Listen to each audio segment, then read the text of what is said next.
Magandang hapon mga kapuso. Ito na ang isang tunay at kakaiba higit na pinaka-intriga o nakakapag-intrigang episode sa S-Files ngayong hapon. Oo naman, kung napapansin nyo sa opening pa lang, ayan, napapatumbling na kaming lahat. Kakaiba talaga. Oo naman, ito ay dahil sa dami ng mga showbiz balitang inyong abangan. Yes, mapapatumbling talaga kayo sa tindi na mga story ang ihahatid namin sa inyo ngayong hapon. At sino hindi mapapasirkular sa Halika, mga sirko ka na, istoryang ikaw naman. gaya nito. Joe Vivo, pasok! Ay!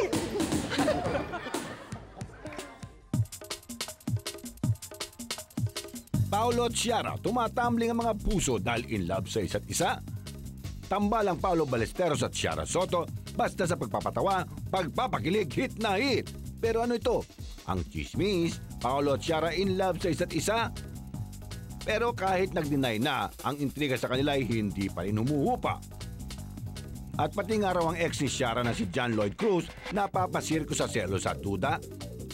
Abae, ang mga kolihal at baget sa Olivares College sa Parañaque, mapapatumbling kaya kung malamang sila Paolo at Ciara mag-on na? Si Paolo at si Ciara mag-on na nga ba? Naniniwala ba kayo o hindi? Nakikita ko naman sa TV. Saan sila sweet? Tsaka tingin na nila. Kapag sinabi ni Paolo, I love you, tumatambling si Ciara. Pag sinabi ni Ciara, I love you, tumatambling si Paolo. Tatamblingan sila. Kasi dahil alam ko mahal pa ni Ciara si John Lloyd. Dahil mahal pala si John Lloyd. Si Paolo pinagsisolosan ng ex ni Ciara na si John Lloyd. Sa tingin nyo, meron bang dapat pagsilosan? Meron o wala? Kasi mas cute si Paolo. Mas cute si Paolo kaysa kay John Lloyd. Grabe ka, ha? Wala na silang pag-awayan kasi may pagkakaunawaan na kami. Uy, may kamukha ito ha. Wala na may kamukha siya, oh. Gobernador! Boto ba kayo kung sakasakaling totoo nang mag-on na si Ciara at si Paolo? Oo, hindi. Hindi Hindi ka naniniwala. Bakit di ka naniniwala? Mas bagay kami. Mas bagay kayo? Oo, bandol na bandol pala sila. Pag kumakanta sila talagang feel na feel nila yung isa't isa, tsaka pag tumatambling sila. Ganun. Talagang napakita ng busy na iiyak.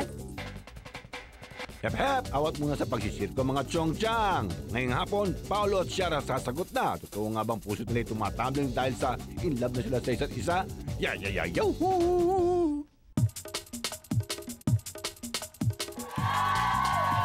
Mga kaibigan, ito na po ang pinakahihintay ng madla ang katotohanan tungkol kay Ciara at Paolo. Teka muna, bago ang lahat, sige ito muna sa Ciara, tingin ni Paolo. Ano ba? Teka muna. Barkada ko sa likod.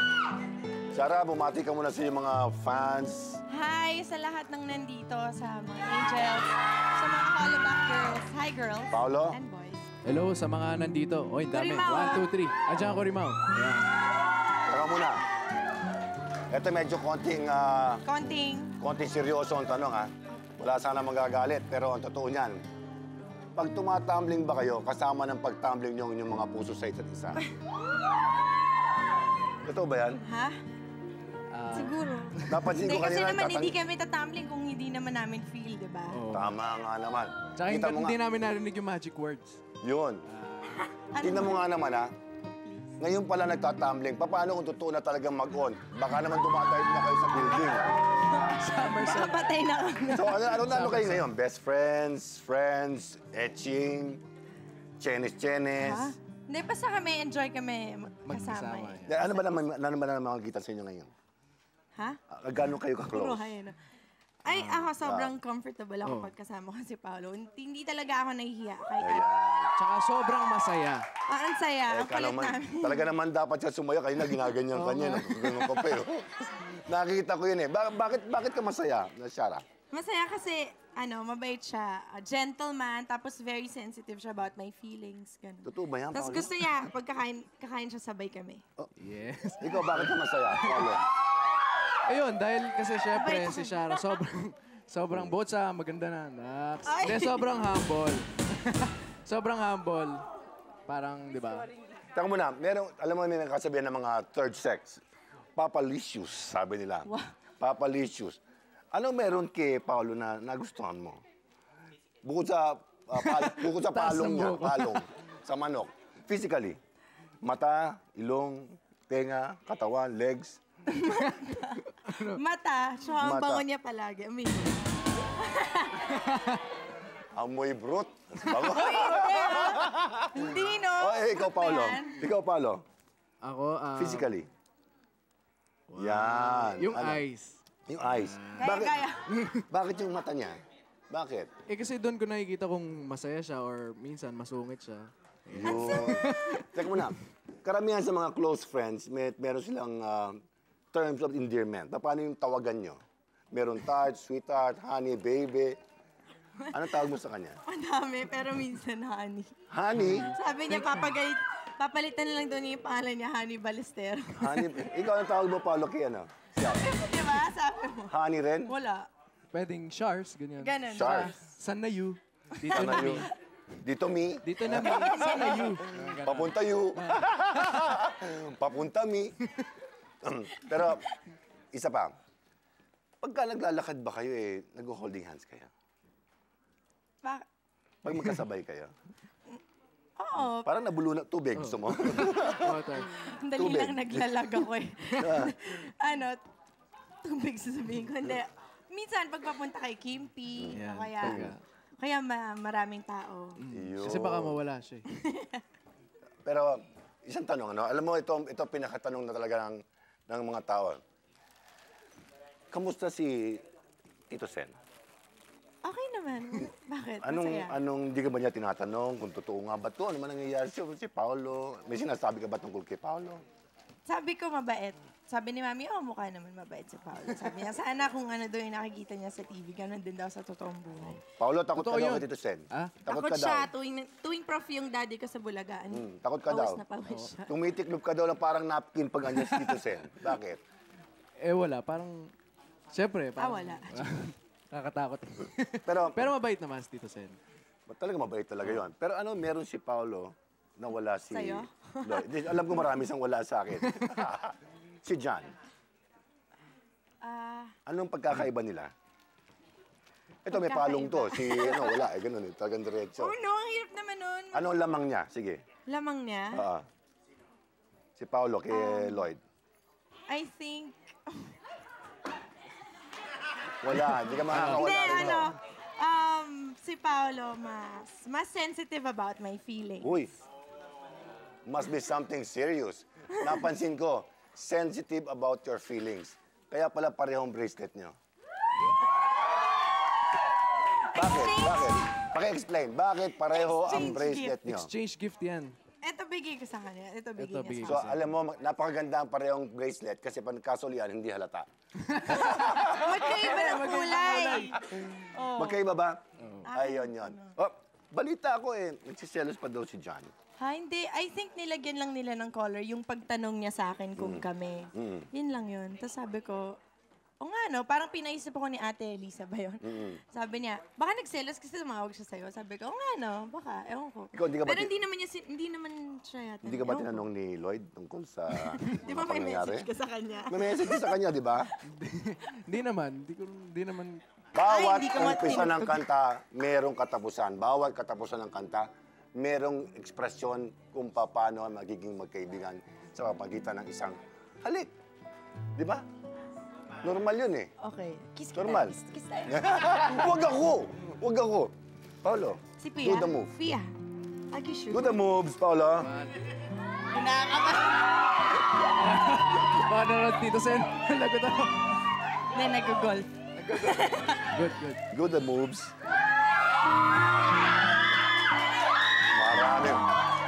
Alam mo, kung alam nyo lang, milyon-milyon na nanonood sa atin, nakikilig sa inyong dalawa. Wow, Bagay na thank you bagay po. kayo.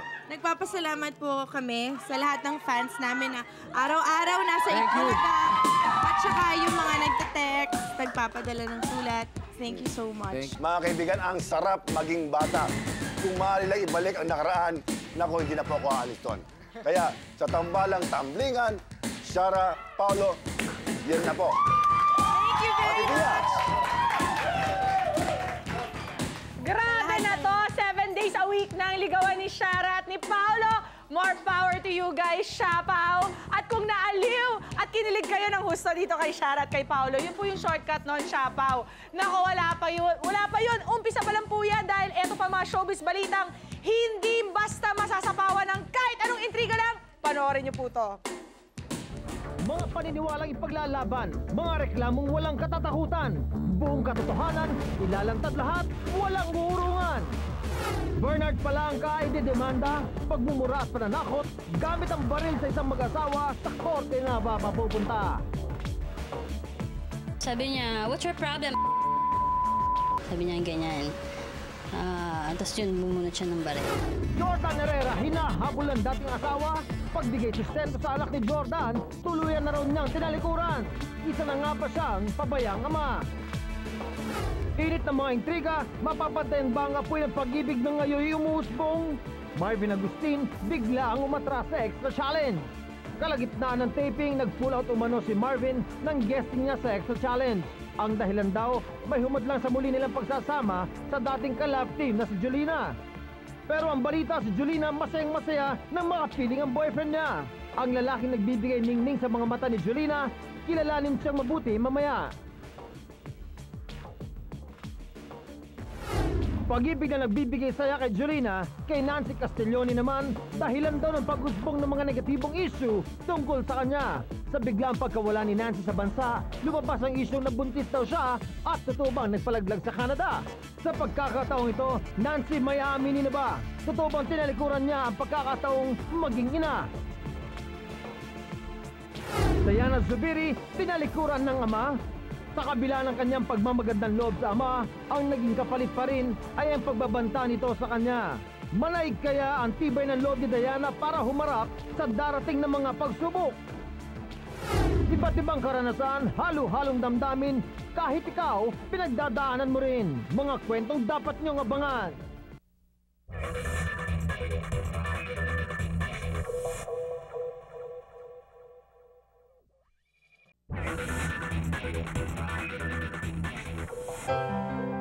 Tunay na kwento ng relasyong Jolina Magdangal at Bebong Muñoz inilahad na nitong nakaraang linggo. Ipinakilala na sa wakas ni Jolina Magdangal ang misteryosong lalaking nagpapatibok at nagpapasaya sa puso niya, si Bebong Muñoz. At kasabay ng paglabas na ito ni Bebong, ang pagkukwento nilang dalawa ng matamis na kwento ng kanilang unang pagkikita. So, una ko siyang makita, hindi ko akalain na ganyan siya katangkad. Ang nakastrike sa akin talaga nung unang nakita ko siya, yung kanyang brown eyes. Tapos nung nagkita kami ulit, green eyes na. Tapos gray eyes na. Hindi, maganda ang kanyang maraming mga mata. Mula dito naging regular ang kanilang pag-uusap sa telepono hanggang umusbong ang isang magandang pagtitinginan. Hindi kami agad nakita eh. Puro kwentuhan sa telepono, ganyan. Sa cellphone, sa landline. So, doon pa lang, tawan-tawa na ako sa kanya. Kumbaga parang ang saya-saya na. Ngunit magkalayo man sina Jolina at Bebong, napanatili pa rin nila ang tamis ng kanilang pag-iibigan na lalo pang pinatatag ng tiwala at suporta sa isa't isa. Pagsuportang lalo pang naipakita sa pagganap ni Jolina sa magpakailanman bilang Tenten Muñoz na nakakabatang kapatid ni Bebong. Sa akin, ito yung pinaka-special na ginawa ko kasi ginagawa ko to para sa isang tao. Tuwan-tuwa ako doon, tsaka talagang gagalingin ko talaga. Hindi, pero alam mo, huwag kang kakadahan kasi nakakatawa marami kayong pagkakapareho, pagkakatulad. Pareho kayong petite, hindi pareho kayong petite, pareho silang sweet. At matapos ang mahigit na 4 na taon, isang katanungan ang naghihintay ng kanilang kasagutan. Kailan nga ba nila balak magpakasal? One step at a time. Hindi naman yun agad-agad na, o sige, magkasama na, ito na to. Parang, di ba, kailangan niya pinaplano talaga. At isa-isang hinihimay. Alam mo, yun ang isang karakteristik namin dalawa na talagang pinlano na yung maigi. At nitong nakaraang January 19, 2005, ipinagdiwang ni Bebong at Jolina ang kanilang 4th anniversary. 4 na taon ng pagmamahalang kapwa hindi naging madali para sa kanilang dalawa. Bunga na rin ang pananatili ni Bebong sa Amerika. Tingin ko naman lahat naman siguro na may long-distance relationship. Mahirap talaga. Ang mahirap sa long distance kung wala kayong planong magsama after a while eh. Kasi wala kayong inaasahan eh. Pero kung alam niyo naman na meron kayong patutunguhan. Parang yung process lang of getting there, yun lang ang pagtutulungan ninyo. At saka siguro parang nakakatulong na rin yung mga ibang tao sa paligid namin na nakikita namin magkasama ka pero nag-aaway naman. Tapos parang lalo mong nakikita na maswerte kayo na kahit na magkalayo, nandun masaya at saka... Napakadami na yung blessings eh. Marami kaming bagay na hindi lahat ng mga ibang couples meron. Pero ang nagkukulang sa amin, yung maging magkalapit kami. Pero hindi ako hopeless. I'm hopeful that will change soon. Kasi malapit na rin, magsasama na rin kami.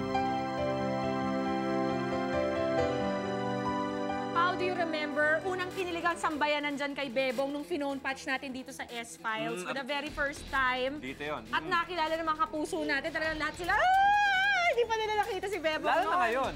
Lalo na ngayon, ang gwapo-gwapo pala at ang bait-bait talaga. At may sense of humor. Kaya happy-happy si Jolens. Congrats sa inyong dalawa. At kung sila Jolene at Bebong... Kakasal na ba? Congrats? Hindi, sinasabi ko lang doon because they found each other, Okay. you know. Ikaw kailan kayo kakasal? Kahit continents away. Ikaw kailan kayo kakasal? Next topic, please. Okay, game.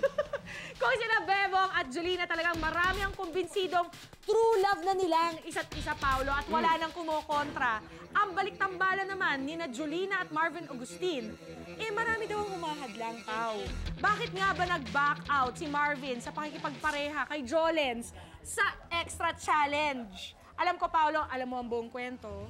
Pero bago mo sagutin yan, ihangin question kita talaga. Wow. Panoorin po natin to. Sige. Marvin Agustin, hindi rin ginusto ang pagpupull out sa kanya sa Extra Challenge. Kamakailan pumutok ang balita ng biglaang pagpapaatras kay Marvin Agustin ng manager nito sa kalagitnaan ng taping ng Extra Challenge. Ang itinuturong dahilan ng pagbaback-out niya ay ang pagbabawal di umano kay Marvin na muling makasama ang dating kaparehang si Jolina Magdangal.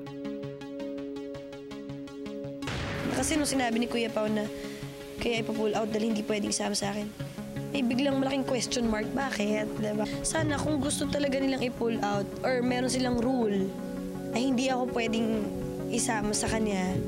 Sana nung una pa lang na nakikitang nag-MTV kami. Kasi ang dami naman namin ginawa before yun nag-challenge eh. Dahil sa nasabing pangyayari, hindi na naiwasan pang itanong na marami kung buhay pa nga ba ang mga isyong namagitan kina Marvin at Jolina noon. Hindi, syempre siguro yung mga dating mga issue pa. Ang akin nga, kaya ang laki nung tanong kung bakit ganun, parang hindi ako makapaniwala na hanggang ngayon pala, issue pa sa kanila yon. Ngunit ayon sa PR ni Marvin na si Joey Diego, hindi rin umano kagustuhan ni Marvin ang nangyaring pag-pull out sa kanya. At kung ang aktor din lamang ang masusunod, gusto sana rin itong tapusin ang mga challenge kasama si Jolina. Sa totoo lang, yung feeling niya, gusto niyang tapusin. Kasi ang saya-saya daw niya. Thankful siya sa Extra Challenge kasi asikasong-asikaso siya. Tapos Jolina pa yung kapartner niya, so nag-enjoy siya. Kaso, sa talent, wala siyang magawa. Dahil may manager siyang dapat sundin, sinusunod niya lang yung manager.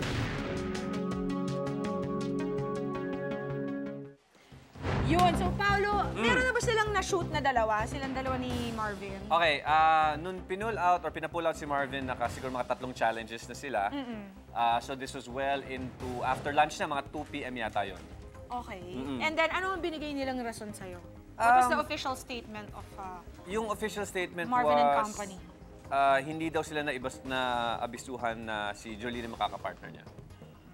So, hanggang sa ngayon, mas marami pang mga katanungan kaysa sa mga kasagutan kung bakit nga kinailangan pang i-pull out si Marvin. The way I saw it, he was having fun, he was enjoying, kinakarir niya yung mga challenges. Sa katunayan, leading nga sila ni Jolina. Oo. Pero wag po kayong maglala, mga kapuso, mapapanood pa rin natin ang pagbabalik-tambalan ni Marvin at ni Jolina bago po siya ma-pull out. Next week, bala hindi tomorrow kasi tomorrow magsisimula yung aming The Next Kung Fu Master with our Joey De Leon. with our special guest Joey De Leon. The week after that, ipapalabas po namin lahat all the way until yung part na ayun na, medyo Pumull out na siya. Pero ang tanong, Paolo, anong repercussions nito para kay Marvin sa Extra Challenge? Does that mean blacklisted na siya? No, not at all. Or Not at pwede all. naman? It was not taken against Marvin Marvin at all. kasi yun nga, he was put in a position na ipit siya eh. Inutusan siya ng management side niya na to pull out. Tapos on our part naman, sabi namin the only way na you can leave the show is if you back out. So, back out siya. So sana nga hindi ito yung maging hudyat ng pagbabawal ng pag-guest ng mga ibang mga talents dito sa GMA. Kasi alam mo yung Extra Challenge is always represented, kumbaga something neutral. Diba? Kung saan yung mga talents from different networks can guest at yun, Free for all. Oo, napapasaya natin yung mga tao. So sana hindi nga ito. Pauline Luna, umalis siya sa kabilang istasyon. May mas malalim bang dahilan? Thursday, August 11 nang lumabas sa Itbulaga ang teen star na si Pauline Luna. Ito ang unang pagkakataong nakita siyang lumabas sa GMA simula nang umalis siya sa kabilang istasyon. Si Pauline, dahil sa angking ganda at kaya't sa samot-saring intriga, napapasama. Minsan siyang naling sa young actor na si JC De Vera dahil raw upang pagsilotan siya ng ex ni JC na si Michelle Madrigal. Pero ang pagkakadawit niya sa kontrobersyang hiwalayang Dieter Ocampo at Christine Hermosa ang siyang pinakamatinding balitang kinasangkutan ni Pauline. Dahil dito, may mga nagtatanong, ito kaya ang dahilan kaya si Pauline umalis sa kabilang istasyon? Ngayong hapon, Pauline Luna, isisiwalat na lahat-lahat. Live dito sa S-Files. Okay mga kaibigan, kasama natin dito, live sa studio, Miss Pauline Luna. Good afternoon That's po. flowers for you. Good afternoon. Ako. Thank you. Ang daming mga lalaki dito, tsaka hindi masyadong lalaki. Pero gandang-ganda sila sa mukha mo. Salamat po. Oo. Isa the reason kung bakit nabibighani mo raw yung puso ni Dieter Ocampo dati. I don't know. No, but you denied that in the past, no? That? Na nagkaroon kayo ng relationship ni Dieter Ocampo. Well, wala po. Ang relationship lang siguro namin is friends. Hanggang doon lang talaga. Kasi I made it clear before na niligawan niya ako 2 years ago. 2 years ago. Ah, niligawan ka talaga? Yes. Pero sa'yo, friends lang? Yes, friends lang talaga. Anong klaseng friendship? Plain hands? friends, no. Kasi may ganun eh. Anong level ng friendship nyo? Hanggang holding hands lang? Hindi, kayo, hindi. Hindi hanggang umabot kissing lang? doon. No, no. May mga levels yun eh, di ba? No naman. Kasi pag bagets pa, like you're only 16, di ba? Yes. So talagang yung mga friendship may levels eh. Well, siguro yung normal friends. Talaga? And, you know, wala naman talaga akong maipipintas kay Diet kasi napakabait niyang kaibigan. And even after nung issue, nag-uusap pa rin kami kasi hindi naman po kami affected. Okay. And palagi po yung mom ko and si Diet nag-uusap. And ano ka pinag-uusapan normal nila? pa rin. Ano pinag-uusapan Mga nila? problema ni Diet. Marami ba siyang problema? Hindi ko alam. Sa kanya na yon. Yung pagkadawit ng name mo sa relationship ni Dieter at ni Christine, yun ba yung reason kung bakit ka umalis sa kabilang stasyon? Hindi po. Hindi? Anong reason? Family decision. Okay. My dad, siya na talaga yung nagsabi na siguro wag na muna tayo mag-sign ng contract. Tapos po, nung hindi kami nag-sign ng contract, ayun po, they took me out of my shows. Tinanggal po nila ako sa Bora and sa Ask Fanatic. But I respect it. Okay. Kung ano man po yung decision nila, nire-respeto ko po dahil siguro po sa tingin nila yun yung tama. And nire-respeto ko po. Okay, that's very nice. Ngayon nasa GMA ka, masaya ka ba? Sobra. Bakit sobra? Kasi po, naramdaman ko na welcome talaga ako. It feels so good na maging kapuso. Well, welcome ka talaga dito sa GMA Kapuso. Salamat You po. started with Itbulaga. Yes. And then next week, nasa? Gigsters po. Yan, mga bagets sa Gigsters. Yes. How nice, no? So, bakit nasasama yung pangalan ng JC De Vera sa'yo? Friend mo ba siya? Friend. Anong level ng friendship? Friend. Normal friend din. Hello lang? Yes. Text? Text, yes. Way back pa kasi magkaibigan kami, siguro mga 2-3 years ago pa. Oo, talaga? Kanina ko pa nakikita si Kogi Domingo eh. Talagang parang kinikilig. Kaibigan ko din yan eh. Friend mo rin to? Yes. Anong level ng friendship? Dapat may levels eh. Maraming levels eh.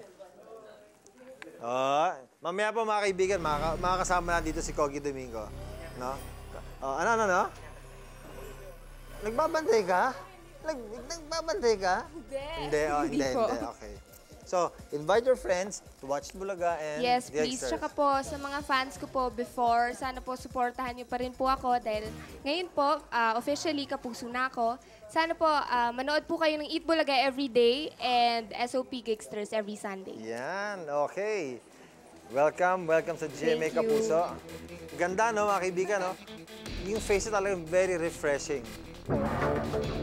Abangan! Nancy Castiglione, buong tapang nakaharapin ang mga intriga, katotohanan sa isyong pagbubuntis at pagpapalaglag sa Canada, malalaman na! Susunod, Jordan Herrera, hinahabol ng asawa, sustento para sa kanilang anak, tinalikuran nga ba niya? Bad boy rockstar image ni Bernard Palanca, tinototoo ba niya? Pagmumura at pananakot niya sa isang mag-asawa, katapat ngayon ay demanda?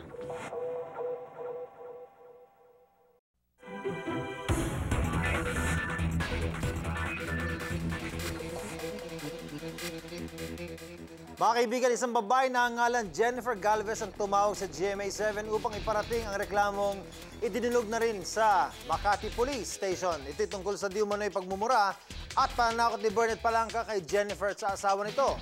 Ang detalye ng sinasabing insidente, panoorin natin. Bernard Palanca ay nireklamo. Huwebes, August 11, pinablato ng mag-asawang Jennifer Jeffrey Galvez ang aktor na si Bernard Palanca sa Makati Police Station sa kasong grave threats at unjust vexation. Ayon sa mga ito, pinagmumura at tinakot di umano sila ni Bernard at naglabas pa raw ito ng baril. Kaninang umaga, around 7:30 to be exact, sa EDSA, Guadalupe.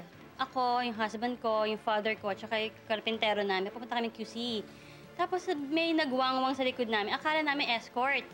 So, tumabi kami, tapos kung saan kami pupunta, kinakat niya kami. Sabi ko, mo baka nagmamadali, sabi ko sa husband ko. Ngayon, dun sa may ABC, nag-roll down siya ng window. Kilala ko siya, of course, hindi ba hindi makakilala si Bernard Palanca. Tapos nagmumura siya, yung sabi niya, what's your problem? Sabi niya ganyan. Tapos yun, bumunot siya ng baril. Mapula yung mata, tapos parang galit na galit siya. Kasing talaga siya. May hawak nga siyang beer eh. Sabi ko sa husband ko, iwasan niya na.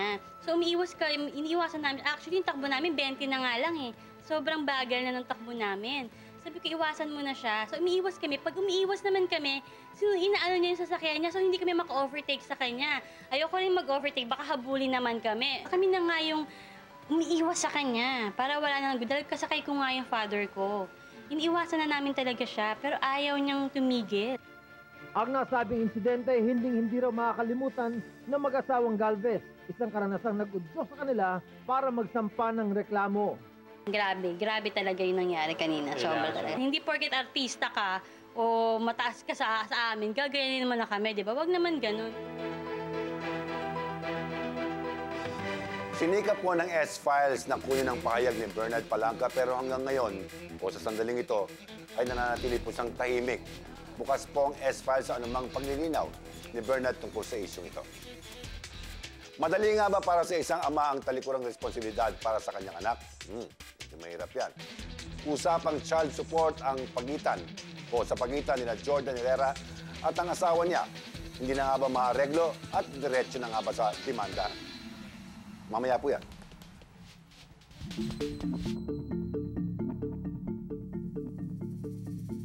Jordan Herrera, hinahabol ng legal niyang asawa. Demanda kaugnay ng hindi pagbibigay ng sustento, isasampa. Si Agnes Legazpi minsan nang lumantad noon at nagbulgar ng kanilang dating relasyon. Kahit paano gawin ko, siya pa rin ang tatay ng anak ko at kasal ako sa kanya. At kamakailan, muli na naman itong lumabas upang ireklamo ang di umano'y tuluyan ng pagpapabaya ni Jordan sa anak nila sa nakalipas na 4 na taon. Isang paratang na mariing itinanggi naman ni Jordan. 4 years wala akong suporta dun sa bata. Sobra naman siya. Ewan ko, opinion niya yun pero hindi po talaga totoo. Dahil ang totoo, nung mag-enroll yung bata ngayon lang, nagbigay ako sa kanya. Nagbigay ako sa'yo, nagbigay ako sa kanya. So huwag niya sasabihin sa akin na 4 years. Ayon kay Agnes, simula raw na maghiwalay sila ni Jordan noong October 2001 ay hindi na regular ang pagbibigay ng suportang pinansyal nito sa anak nila. Paano 4 years niya sasabihin nakakasama pa namin nung wife ko ngayon tsaka nung baby ko ngayon dun sa si Kurt Daniel, yung baby ko sa kanya. So, kumakain kami minsan sa labas, ganyan-ganyan, nagbabanding talagang, alam niyo yun, yung nagkakasama kami, pinapasyal ko yung bata. Si Agnes, matapos umunong kumonsulta sa kanilang abogado, isang demand letter ang ipinadala kay Jordan na di umano'y humihingi ng sustentong 15,000 buwan-buwan. pag-uusapan namin yun. Kaso nga lang, hindi ko naman pwedeng sabihin sa kanya, o sige, ganito tayo. Ganitong amount tayo monthly. Paano kung wala naman po ako minsan? Like, hindi naman po lagi tayo may taping, lagi tayo may trabaho, ganyan. So, mahirap mag-promise. Ang kalalabas na ito sa huli, baka kung magpa-promise ako sa kanya o sasabihin kong ganung presyo o ganung amount monthly, baka lumabas ito parang may utang pa ako na lagi niya akong sinisingal o laging ganun. Sustentong hinihingi ni Agnes kung hindi umano may bibigay ni Jordan, tuloy na raw ang demandahan. Well, file siya. Kung gusto niyo tuloy, okay lang eh. Basta sabi ko lang po sa kanya, kung ano po yung pwede ko itulong, at hanggat kaya akong tumulong, I mean, hindi ko naman po tinatalikuran yung bata eh. Nancy Castiglione, nabuntis at nagpalaglag daw sa Canada. Isang buwang pagkawala ni Nancy, binalot ng sari-saring intriga at biglaan niyang pag-alis ng bansa. Ano nga ba ang totoong dahilan? Sa kauna-unahang pagkakataon, si Nancy magsasalita na. Mga intrigang ibinabato sa kanya, isa-isang sasagutin. Ang pinakamatindi, nabuntis umano si Nancy ng karelasyon niyang si Bullet Health Post at pagpapa-abort daw ang dahilan ng pagpunta niya sa Canada. Hindi totoo yun. Ang daming beses naman yung intrigan na yun. So parang sanay na ako. Every time na lumabas ako ng bansa, yun ang issue palagi na buntis ako. So sanay talaga ako sa issue na yun. Ayon pa kay Nancy, may komplikasyon siya sa ovaries kaya raw ang biglaang pagbubuntis ay napaka-imposible. Ever na mabuntis ako or whatever, syempre, diba? I'll be so happy. Pero hindi nga, kasi may problema ako. I won't make that tago. Magpa-press conference pa ako. Sa kabila ng mga pinagdaraanan ni Nancy ngayon, makikita sa mga mata niya ang ningning na dulot ng pagmamahal na nakita niya kay Bullet. I haven't seen him, pero nag-usap kami habang nandun ako when I arrived. So we're okay naman, pero namimiss ko siya. Ang ilang buwang relasyon nila, lalo pa umanong tumatatag kapag nahaharap sa intriga. He helps me naman sa mga intriga ko. Halimbawa, affected ako sa mga intriga. Pwede ko siyang kausapin tungkol dun kasi he's very supportive. Hindi rin kaila kay Nancy na pati ang ex-boyfriend niya si Paolo Contis ay tulad niya, may masayang love life na rin. Masaya ako para sa kanya. Hanggang ngayon, friends pa kami. Like him, he wants me to be happy. Ako din. Gusto ko na masaya siya. So whatever makes him happy, I'm there for him. Sa pagbabalik ni Nancy, handa na umano siyang balikan ang kanyang mga naiwan. I'm here. I'm back in the Philippines and I'm excited to be back. And I feel fresh and inspired. And basta masaya ako na nandito ako. I'm ready to work. At sa muling pagsabak ni Nancy sa magulong mundo ng showbiz na natutunan niya ng mahalin, handa na siyang harapin ang susunod pang mga intriga. I learned na you can't please everybody. And I accepted that na. Kasi dati hindi eh. Ayoko na may pangit na lumalabas kasi ba't ganun, diba? Hindi totoo. Pero ngayon,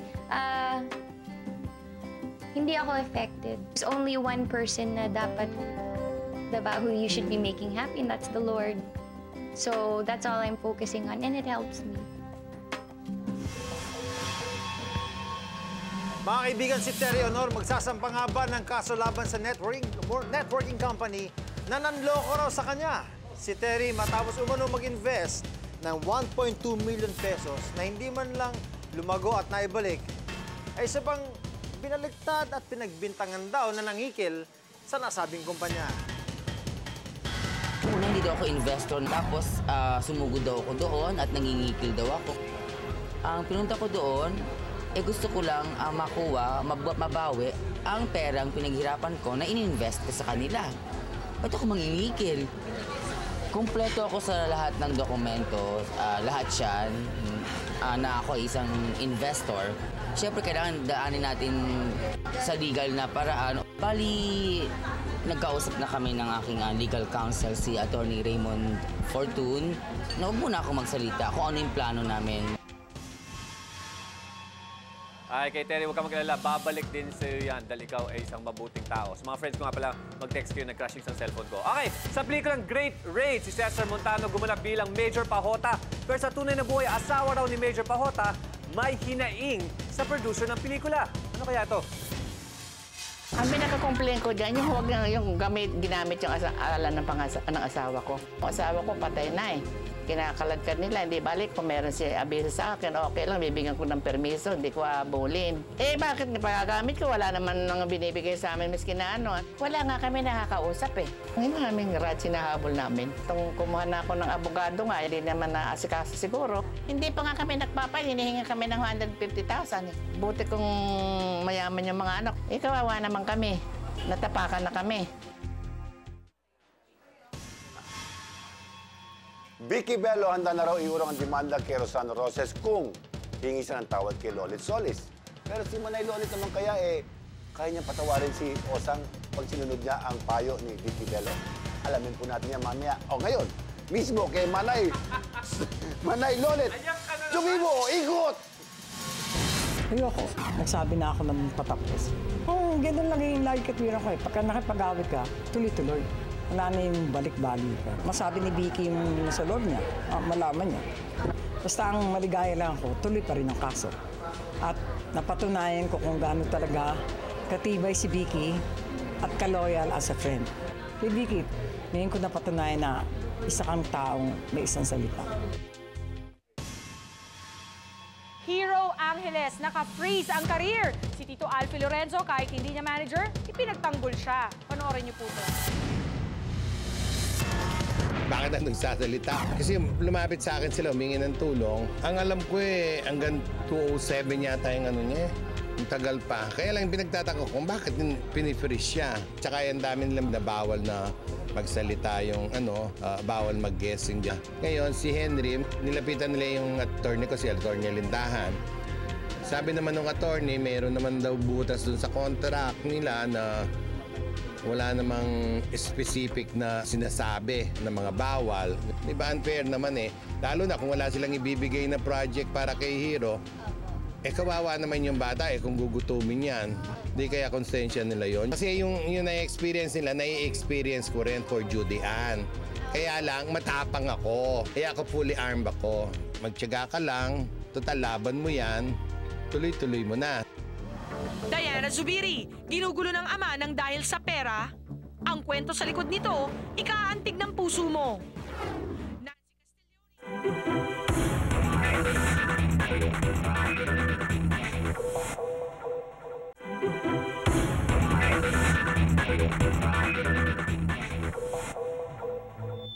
Diana Zubiri, pinagbabantaan ng sariling ama dahil sa pera. Isang pananakot na sisirain daw nito ang karir ng sariling anak dahil ang sustentong dapat ibinigay daw ni Diana sa kanya ay ipinagdadamot na ng dalaga. At dahil dito si Diana, ngayon may matinding paghinagpis daw sa amang matagal nang hindi nakakapiling. 5 taon lang si Diana nang masaksihan ang mapait na paghiwalay ng kanyang mga magulang.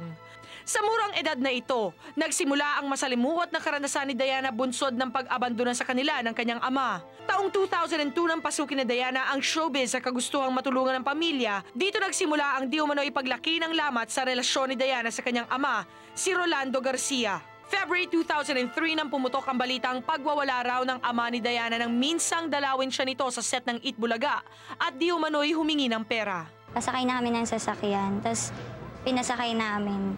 Tapos yun nga, nandun ako, tapos nanghihingi nga sa kanya yung father niya ng yun. So parang nagulat lang si Diana na ang tagal nilang hindi nagkita, hindi man lamang siya kamustahin. Pagkatapos ng insidenteng ito, ama ni Diana sa kanyang debut, hindi man lamang nagpakita. Expect ko rin, talaga siya pupunta. Hindi ko nga alam kung nasa na siya ngayon. Lagi na lang ako yung papasan ng responsibility. Kami nga na family niya before, hindi siya nakakagawa ng paraan para mabuhay kami. Si Diana ay tila raw dumating sa puntong nawawala ng gana sa pagsustento sa ama dahil ang pera na kanya raw pinaghirapan, di umano'y nilulustay lang nito sa pagsusugal. Minsan kasi naluluwas ako ng Maynila, parang gusto ko lang sa makita, gano'n. Nagpunta ako sa Broadway. Nadaan lang naman ako. Parang kinumusta ko lang. Bibigyan niya ako ng pera. Nakauwi rin naman sa maganda. Diba, nababalitaan ko lang, mayroong naninira sa akin na keso ako raw nagsusugal. Hindi naman totoo. Ang talaga pong nagsasabi sa amin noon is yung mga taong nakapaligid sa kanya mismo doon. mga pinsan ko, mga kamag-anak niya ho talaga doon. Kahit yung present wife niya ngayon, yun din yung nagsumbong sa akin mismo. Gusto na nung babae na makipaghiwalay doon sa daddy namin. Kasi nga, natawa na raw siya doon sa daddy namin. At ang balitang tinatakot daw nito ang anak para lang mabigyan ng pera. Hindi ko naman pwedeng gawin doon sa anak ko yun dahil na, siyempre, gusto ko nga rin na yung career niya umangat pa. Palagay ko naman, wala akong karapatan para iharas yun. Totoo yun. Nagtutreat siya. Sinasabi niya nga madalas, magpapa-interview daw siya, maghahanap daw siya ng movie reporter para nga daw, yun, sabihin na hindi daw siya tinutulungan ng kapatid ko. Huwag na sana niyang guluhin yung kapatid ko kasi nakakaawa naman. Nagtatrabaho, ginugulo niya. Isyong panggigipit di umano sa anak, itinatanggi ng ama ni Diana. At si Diana, gaano nga ba katotoong may mga itinatagong hinaing laban sa kanyang ama? Ngayong hapon si Diana buong tapang nahaharapin ang problema sa pagitan nilang mag-ama. Live dito lang sa S-Files. Mga kapuso, ano po ang mararamdaman ninyo kung ang taong gustong sumira sa inyo ay sarili niyong ama? Kasama na po natin dito sa studio si Miss Diana Zubiri. Hi, Diana. Hi. Diana, magandang hapon. Magandang hapon sa'yo. Diana, anong nararamdaman mo sa daddy mo sa ngayon? Ngayon, hindi ko alam yung mararamdaman ko.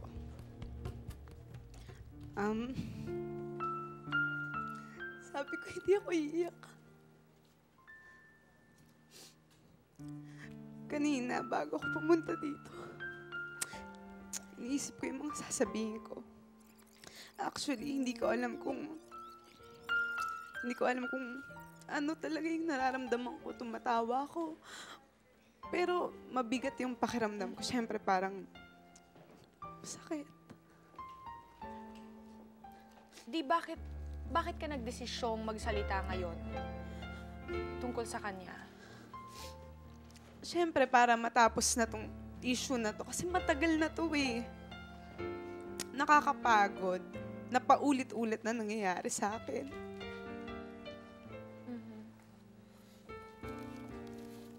Ano yung pinakamasakit para sa'yo, Diana? Alam naming mahirap timbangin yung pagmamahal mo sa daddy mo at yung mga threats na binibigay niya sa'yo. Sabi mo mabigat. Bakit mabigat, Diana, para sa'yo? Mabigat kasi tatay ko siya. Mahirap yung gantong sitwasyon na nagsasalita pa ako dito. Kasi, kumbaga parang, ako nga as much as possible, ayoko nagsasalita tungkol sa mga personal na nangyayari sa buhay ko. Kasi, unang-una sila, hindi naman sila showbiz eh. Ako lang. Kung nauungkat man to sa pagitan ng pamilya namin, sana sa amin na lang. Parang, ang hirap lang na siya mismo na tatay ko. Ganyan yung mga ginagawa niya. Diana, sinugod ka daw niya sa Itbulaga. Anong ginawa niya sa'yo? Nung nagpunta siya sa Itbulaga nung araw na Nung una siyang nagpunta doon, hindi ko alam na nandun siya. Sumakay ako ng kotse, tapos biglang nakita ko na lang siya. Nakatok na yung kotse.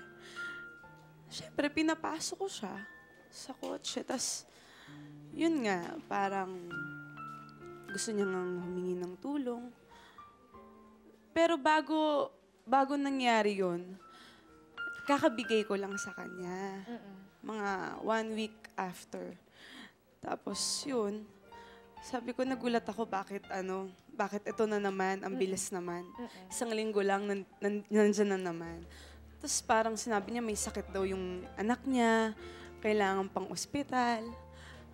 So, sabi ko, wala akong pera eh, nung time na yun. Kaso lang, ayaw niyang bumaba. So, yun,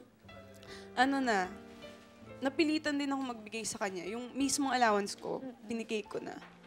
Magkano yung naibigay mo sa kanya nung araw na yon? Maliit lang yung nabigay ko sa kanya eh. Kasi that time, ang tagal na nun eh. Tsaka nagsistart pa lang ako nun sa showbiz, sa Itbulaga lang yung regular show ko. Balita ko pati sa Bubble Gang, binisita ka niya. Ano nangyari nung nagpunta siya sa Bubble Gang? Yung sa Bubble Gang, ayun yung pangatlong beses na nagpunta siya sa taping. Hindi ko na siya nilabas. Hindi ko siya pinuntahan. Sinabi lang sa akin nung guard na nandyan nga daw. So sa akin, parang naano ko kasi ayoko na magbigay.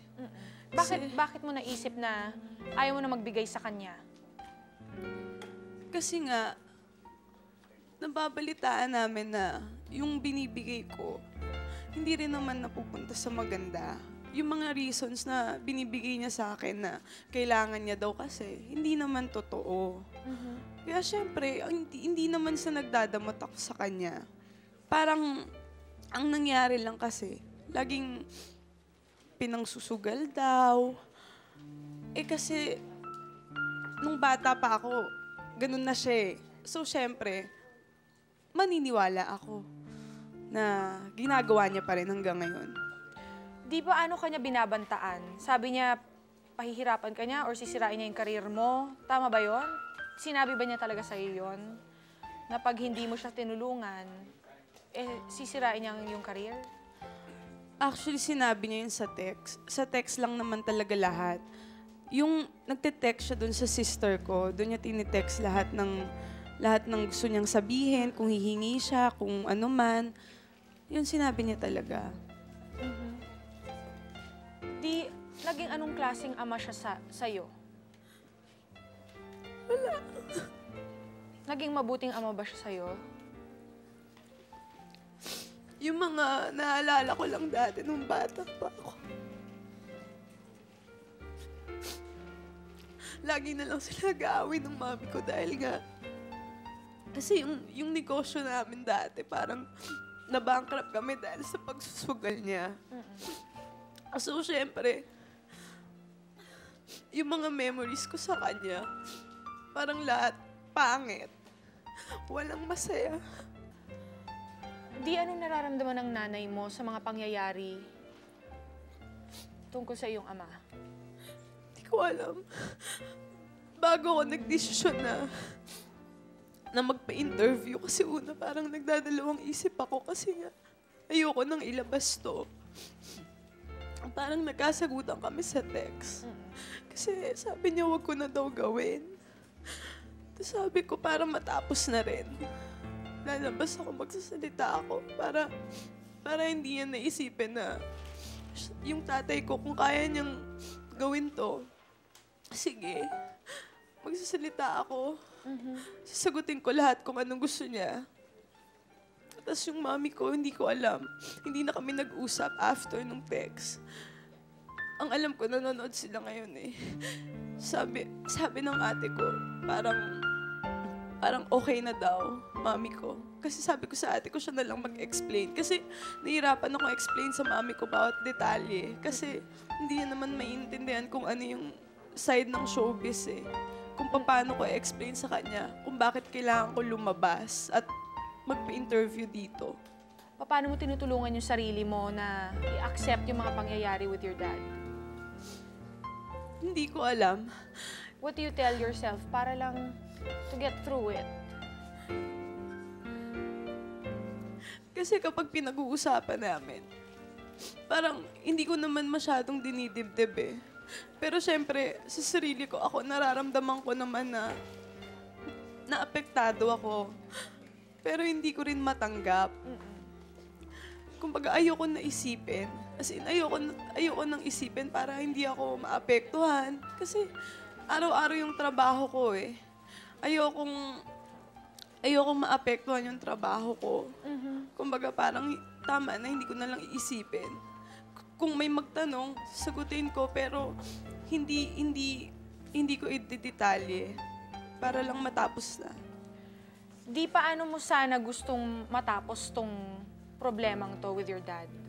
Siguro after na tong interview, I think, sana hindi na siya magsalita, hindi na siya mag-react, or kung magre-react man siya, sana mas maging positive yung mga mangyayari.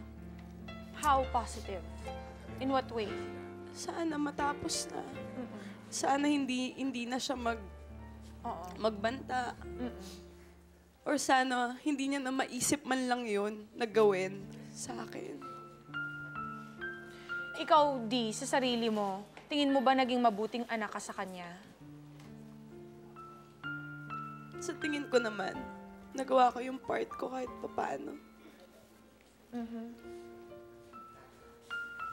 Di, lahat naman ng tao, no, inaasahan ng kanilang mga anak na tumulong sa kanila in whatever way. Pero sa'yo, may hangganan ba ito dapat? Hanggang kailan ang tulong? Ayokong mangakong matutulungan ko silang lahat. Kasi hindi ko naman alam kung hanggang kailan ako may trabaho, kung hanggang kailan to ganito.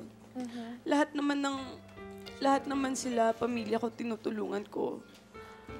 Yung sa kanya lang talaga tinigil ko dahil hindi nga napupunta sa maganda yung pera. So kung hindi ko alam kung paano ito matatapos, kung hanggang kailan siya hihingi sa akin. Pero ang hirap eh. Ang hirap mangako. Di, alam naming mahirap para sa'yo ang magsalita ngayong hapon. Pero maraming salamat sa pagpunta mo dito sa S-Files. We hope for the best sa pag-solve mo dito sa problemang ito with your dad. Thank you very much. Thank you. Mga kaibigan, para naman po sa akin, lahat naman po ng tulong, lahat ng relationships, may limitations, may boundaries. And these limitations and boundaries should be set by 3 things: mutual respect for each other, utmost consideration, and unconditional love. Magbabalik po ang S-Files, dyan lang po kayo. Magbabalik with my boys, Joey, Goma, and Paolo. Pia, very good. Ang ganda ng Very final nicely statement said, mo. Pwedeng isulat yan. Ganda. May Ganda libro ng ba? sabi May niya. libro bang ano? Ay, sa akin pananaw kasi, alam nakakalungkot na, pero sa akin pananaw, hindi responsibility ng anak na mag-obliga na tumulong sa magulang. Kasi it's always a responsibility of parents. Pero kung tutulong, maraming salamat. Oo naman. Pero para pilitin, ay parang bonus, kumbaga. Bonus. So, hindi ako pwedeng humingi ng allowance sa'yo ngayon? Pwede Hindi. humingi na Hindi, alas, pwede iba- magbigay. Huwag mo lang isusugal at huwag mo lang... Sabi ko, Huwag mo lang i-demand. sabi ko, tatay, hindi papa. Pag papa, pwede.